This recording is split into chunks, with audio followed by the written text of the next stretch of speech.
What's up, YouTube? How's it going? Back with another video, and today we got another sit-down talk video. I've been doing these a bit now because I feel like that these are some good videos that I have, in the sense that I like them. They seem fun, they seem good.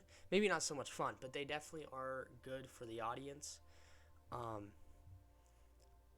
it's just like I've been uploading a lot more. Today we're going to talk about certain things to do at the weight room, plans, things like that. I already said that, my bad. But yeah, let's get started. So working out, right? A lot of people do it. Millions and millions of people. I don't know about billions, but definitely millions of people work out. At least they go to the gym and, do something physically, right? Or maybe they do something that's just what they like to do. It's up to them, obviously. Some big things that working out benefits is there's health benefits. You know what I mean? Depending on what kind of working out you're doing, if you're doing a lot of running, you know what I mean? You always want to get your cardio in. Cardio is very good. Not necessarily for losing weight, but it's keeping your metabolism stable. It's running the gears in your metabolism to keep it going. So I'm not saying that you are going to lose a pound of fat from running for 10 minutes, but I am saying that it is good to be healthier doing a little bit of jogging. Like, I just jogged today for a mile.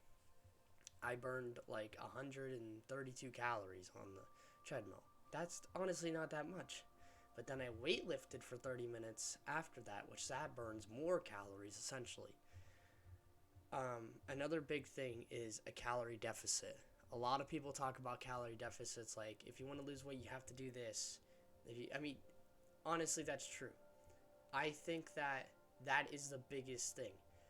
Eat less than what you burn. That is the hands down number one thing that you can do if you want to just lose weight and not care about Slim Fit or Carefree or any of those pills or stuff on TV that you see all the time that are like, I lost 40 pounds because I decided to go on a little weight loss journey.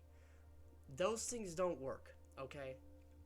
It can, but they're probably also asking you to get 15,000 steps in a day.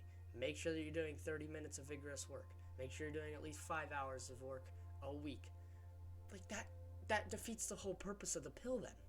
You're buying something even though this is just stuff that you can do normally.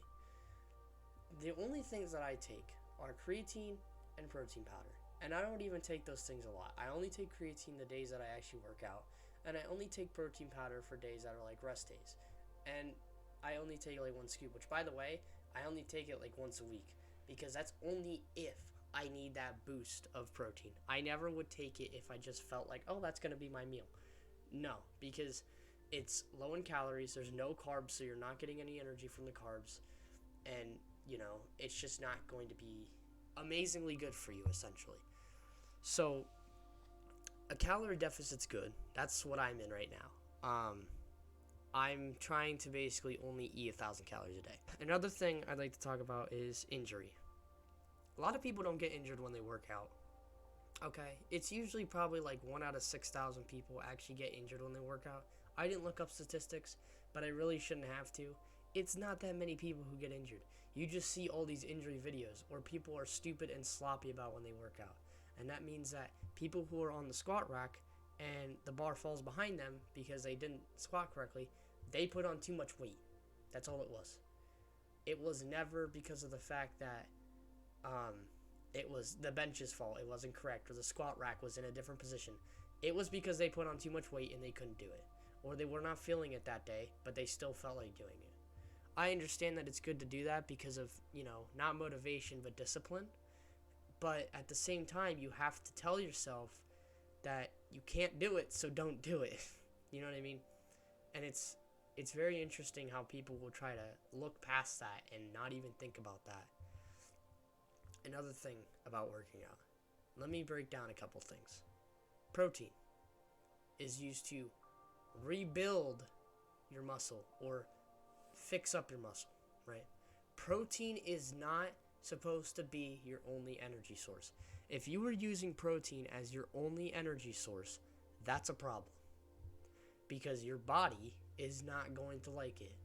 There are different atoms in a protein molecule than there is a carbohydrate molecule. Those two are going to be used differently. Carbohydrates are going to be used for energy much more. You should never go to the gym and have 80 grams of protein in your body and 10 grams of carbs. Because trust me, those 10 grams are going to be used up like that. So all you're doing is you're burning muscle, and then with the protein you're going to fix it back. So you haven't changed anything. Nothing has changed about you. Nothing has changed in your muscular endurance, strength, nothing at all. So you want to make sure that you're having enough energy. FitnessPal or something like that. You need to use something that's going to track your calories and track your macros. I use something, and I can show you it real quick. And it can show you if it'll work. Okay, it's not showing, but essentially you might get the idea. So you can kind of see it. It says fat, carbohydrates, and protein. What does that mean? It shows me the grams of fat, saturated fat, cholesterol, and sodium I had in a day. All those things contribute to fat, which means it's not good, really. Carbohydrates, 48.5 grams. That's not terrible. It's not insanely good, but it's not terrible. 12.8 grams of sugar, 2.5 grams of fiber, and 45 grams of protein. So it's good to track your calories and macros and all that. Especially even if you don't want to lose weight. You just want to make sure that your diet is okay. Alright? Now, like I said, make sure that you have carbohydrates when you go to the gym. Make sure you have protein when you go to the gym too. You need those two main things. Let me give you a little lesson, and it's going to be like a minute. Proteins are used to rebuild muscles and do a whole bunch of other things that I don't know. It's easier to name off the things that proteins don't do than it is the things that they actually do. There are more than 19 different types of proteins. I think there's 21. I'm probably wrong. There's a lot of them though, and they all do certain things. Carbohydrates, used for energy specifically. Any excess carbs get turned into fat.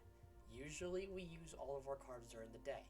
If you notice, it's good to have some kind of watch, and you can tell how many steps you have and how many calories you burned off of the steps.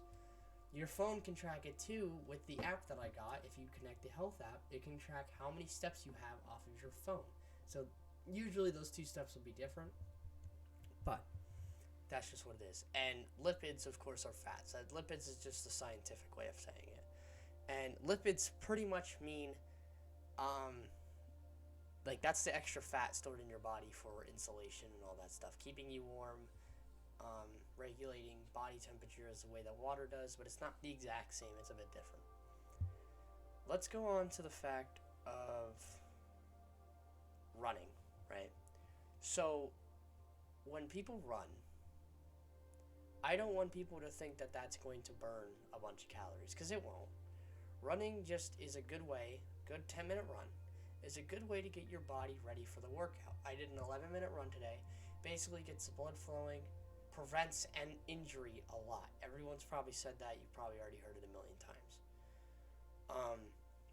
It's true though, because if you're trying to do a bench press, right, and you go to a PR without no warm-up, no spotter, no nothing, and you're trying to PR, good luck. Because number one, you probably have a very high chance of injuring your shoulder or pectoral muscle. You have a very high chance of hurting yourself insanely, deep tissue muscle hurting.